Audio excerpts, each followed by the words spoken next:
ပြီးထွက်လာပြီးတော့ဘောလုံးဆွဲထုတ်သွားတာလေးပါတယ်တော်တော်လေးသိတတ်တယ်ဗျာအိုဒီကအရင်အိုဒီကကိုကျွန်တော်ပြန်ရတော့မလားပေါ့နော်အဲ့လိုမူလေးတော့ခံစားရတယ်အားလုံးလည်းလာပါခင်ဗျာလမ်းမီထောက်ကနေကြိုဆိုလိုက်ပါတယ်ပွဲကြီးပွဲကောင်းတဲ့ပွဲလို့ထင်ခဲ့ပေမဲ့ကျွန်တော်တို့တစ်ဖက်သက်နီးပါးကစားသွားတဲ့ပွဲကြီးဖြစ်နေတယ်ဗျာအာဆင်နယ်ဒီပွဲမှာတော်တော်လေးကောင်းတယ်မန်စီးတီးကလည်းပက်ဂွာဒီယိုလာမရှိရိုဒီမရှိတဲ့မန်စီးတီးကဘာဖြစ်ချင်တာလဲဆိုတာမသိအောင်လောက်တဲ့အထိကိုအချိန်ကြီးဆိုးတယ်ပွဲကတော့မမျှတာဘူးကျွန်တော်တို့3နေ့နဲ့ပွဲပြီးသွားတယ်ဒီပွဲကကျွန်တော်တို့ရာသီမစခင်အကျိုးဒီရမုံငွေပွဲဆိုပေမဲ့လည်းဒီပွဲရဲ့တက်ရောက်မှုပါဗျာကျွန်တော်တို့ဒီရာသီတစ်လျှောက်38ပွဲလုံးနဲ့ဘာမှသက်ဆိုင်မှုတော့မရှိဘူးဒါပေမဲ့အသင်းရဲ့ဝေးကိုတော့စပြီးမြင်ရတာရယ်ပြီးတော့ဥရာပေါ့နော်အချိန်မွားလေးတစ်ခုတော့ရတယ်ရစီတယ်ဒီပွဲမှာနည်းနည်းပြောချင်စရာကောင်းလောက်တဲ့အနေထားအထိကစားပြသွားတယ်ကစားသမားဆိုရင်ကျွန်တော်တို့ Arsenal က Milo Skelly နဲ့ Crystal Solid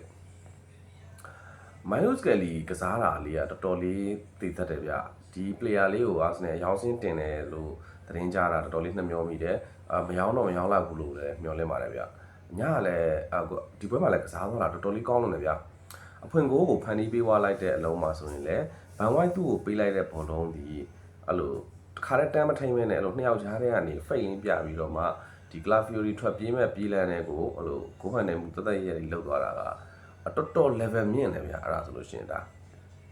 ဘန်ဝိုင်းပေးလိုက်တဲ့အလုံးကတော်တော်လေးကြက်တယ်လို့ပြောလို့ရမှာဗျာတဲ့လားသူနဲ့တစ်ဖက် player နဲ့16-40လောက်ပဲရှိတယ်ဗျတစ်ဖက်ကနည်းနည်းအချိန်တင်လိုက်လို့ရှိရင်သူဘောလုံးထက်ရခတ်သွားနိုင်တဲ့အနေအထားမျိုးအဲ့လိုအနေအထားမျိုးမှာဘောလုံးကိုတစ်ခါတည်းမထိမ့်မနဲ့เนาะခဏကိုတစ်ခါတည်းလှည့်ပြီးတော့မှဖိတ်ပြပြီးဒီကျွန်တော်တို့ဒီ Club Fury ပြေးမဲ့ပြေးလန်းတဲ့ကိုထည့်သွားပြီးတာကတော်တော်တက်တက်ရနဲ့တော်တော်ရင်းချက်တဲ့ကစားပုံပြသခဲ့တယ်အဲ့ဒီအလုံးပြုံမှာတစ်ပွဲလုံးလဲ Miley Skelly ကသူ့ရဲ့ဒီ progressing ဆန်တဲ့ဘောလုံးဆွဲပြေးမှုတွေပြီးရင်အဲ့ကွင်းလယ်မှာလိုလိုသူ့ရဲ့ time တွေပေါ့နော်တော်တော်လေးလှတဲ့ time တွေတက်တဲ့ time တွေနဲ့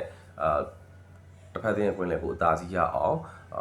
ဘယ်လိုပြောမလဲအကောင်းဆုံးခြေစွမ်းပြခဲ့တာတွေ့ရတယ်ပထမပိုင်းမှာ Bruno Guimaraes တကွင်းလယ်တစ်ခုလုံးကိုသူ့လက်သူ့ချီနီးပါဖြစ်အောင်ကစားပြခဲ့တယ်တော်တော်လေးရင်ခုန်စရာကောင်းတဲ့အတွေ့ကိုကျွန်တော်မမြင်တော့မမြင်ခဲ့ရပြီမဲ့နှစ်ယောက်ဆွဲရဲ့ခြေစွမ်းတော်တော်လေးကောင်းတယ်ဗျဒုတိယပိုင်းကဒီကလောင်ရက်ဝင်လာတဲ့ချိန်မှာ Bruno Guimaraes နဲ့ချိန်လိုက်တာဖြစ်တဲ့အတွက်ဒီ Guimaraes Rice အတွေ့ကိုတော့မမြင်ရသေးဘူးပေါ့နော်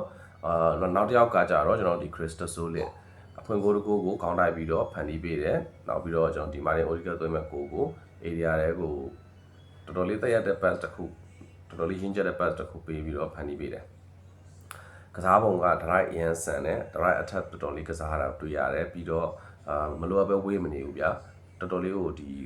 ပြည်သက်တွေရဲ့ရှင်တဲ့ဝုန်းတိုင်းကျဲပြီးဝင်လာမဲ့ပုံစံမျိုးလေးကိုမြင်ရတယ်ပရီးမီးယားလိမှာလည်းဒီပုံစံကိုဆက်ပြီးတော့တည်ဆောင်လာနိုင်မယ်ဆိုရင်အာဆင်နယ်တော်တော်လေးကိုအကျိုးရှိတဲ့ခေါ်ယူမှုတစ်ခုဖြစ်လာဖို့ရှိတယ်ပေးရတဲ့စီကလည်းအရင်တက်တာထားတာဆိုတော့လေနောက်တစ်ယောက်ကတော့မာတင်အိုဒီကတ်ပေါ့ဗျဒါကတော့ကျွန်တော်အပူပေါ့နော်မာတင်အိုဒီကတ်ကဒီဘက်မှာအဲ့လိုတော်တော်လေးလွတ်လွတ်လပ်ကစားနေရတယ်လို့မြင်မိတယ်သူ့စမှာ pressure တွေအရင်မရှိသလိုပဲအဲ့ဒါမျိုးကိုမြင်နေတာဗျဒါမှအိုဒီကတ်အစ်စ်ကိုကျွန်တော်မြင်ရတာသူ့ရဲ့ပေးဖို့မှုတွေဆိုလည်းတော်တော်လေးကိုဗျတစ်ဖက်တဲ့နောက်တန်းကိုအဲ့လိုပြောမလဲအန်ဒီရဖြစ်စေတဲ့ပေးဖို့မှုတွေကိုကျွန်တော်တို့တွေ့ရတယ်တွင်းကိုမှဆိုလို့ရှိရင်လည်းအဲ့လိုပြီးထွက်လာပြီးတော့ဘောလုံးဆွဲထုတ်သွားတာလေးပါတယ်တော်တော်လေးသိတတ်တယ်ဗျအိုဒီကအရင်အိုဒီကကိုကျွန်တော်ပြန်ရတော့မလားပေါ့နော်အဲ့လိုမူလေးတော့ခံစားရတယ်အိုဒီကအဲ့လိုသူစိတ်အေးလိမ့်နေလွတ်လွတ်လပ်ကစားနေရင်တော်တော်လေးကောင်းတဲ့ player ဗျညအိုဒီကတကွင်းလုံးကိုသူစိတ်ကြိုက်အဲ့လိုပုံဖော်ပြီးကစားသွားတော့မြင်ရတာတော်တော်လေးကိုစိတ်ကျတဲ့ဖို့ကောင်းတယ်ကာယာဘက်ကတော့တကူသွင်းနိုင်ခဲ့တယ်ဒါပေမဲ့ဒီတိုက်စစ်မှာဗီတာယိုဂရက်ထက်ကာယာဘက်ကိုပဲပွဲကြီးတွေမှာဘာလို့တုံးလဲဆိုလို့ရှိရင်တကယ်တော့အဲ့ဒီအသင်းရဲ့ကစားပုံနဲ့လိုက်ပါစီးမြုံမှုမှာကာယာဘက်ကဗီတာယိုဂရက်ထက်အများကြီးတာတယ်ဗျာအဲ့ဒါကြောင့်မလို့လေကျွန်တော်တို့ဒီကာယာဘက်ကိုတုံးတာပေါ့နော်များသွားဖြစ်ကျွန်တော်ဒီမန်စီးတီးဘက်ကပြန်ကြည့်ရင်တော့အားနည်းချက်တွေတော်တော်များတော့မြင်ရတယ်ဗျသူတို့ပြောင်းလဲကာလမှာသူတို့နောက်ထပ်ဘယ်လို player တွေကိုထပ်ခေါ်အောင်လဲဆိုတော့စောင့်ကြည့်ရအောင်ပေါ့နော်ကွင်းလင်ကတော့တော်လေးဝီတယ်ကိုဗာစစ်ဘာမှလုပ်လို့မရတော့ထွက်တော့မှလည်းဆိုထွက်တော့မှာပါမန်စီးတီးကဒီ player ကိုထုတ်ဖို့ရှိတယ်အားတို့ကဒီရောက်လာမယ်ဆိုရင်တော့မန်စီးတီးကိုကာဗာလုပ်ပေးနိုင်မလားဒါအောင်စောင့်ကြည့်ရအောင်မယ်အီလီယိုအန်ဒါဆန်စီကဘာမှလောက်မတွေ့ခဲ့ရဘူးဒါကလည်းအသားမကျသေးတာလည်းဖြစ်မယ်နီးပြကလည်းအသစ်ဆိုတော့လေโอเคဒါကတော့မန်စီးတီးအာဆင်နယ်ပွဲမှာတွေ့ခဲ့ရတဲ့အချက်လေးတွေကိုပြောချင်တာလေးတွေကျွန်တော်ပြန်ပြီးတော့ကျွန်တော်သုံးသပ်ပေးခဲ့ခြင်းဖြစ်တဲ့ပွဲကောင်းတစ်ပွဲလို့မျှော်လင့်ခဲ့ပေမဲ့ကျွန်တော်တို့ဒီပွဲကောင်းတစ်ပွဲနဲ့မတူပဲအဲ့လိုအပြတ်သက်ပွဲတစ်ပွဲကိုခြိလိုက်ရတယ်ဆိုပေမဲ့ဗျာကျွန်တော်တို့ဒီဘောလုံးပွဲကိုကလပ်ပွဲတွေမကြည့်ရတာကြာပြီဖြစ်တဲ့ဘောလုံးဖန်တွေတော်တော်လေးကိုစိတ်အားသာပြေသွားမယ်လို့ခံစားရတယ်โอเคဗျာအားလုံးကျေးဇူးအများကြီးတင်ပါတယ်နောက်မှတွေ့ကြတာပေါ့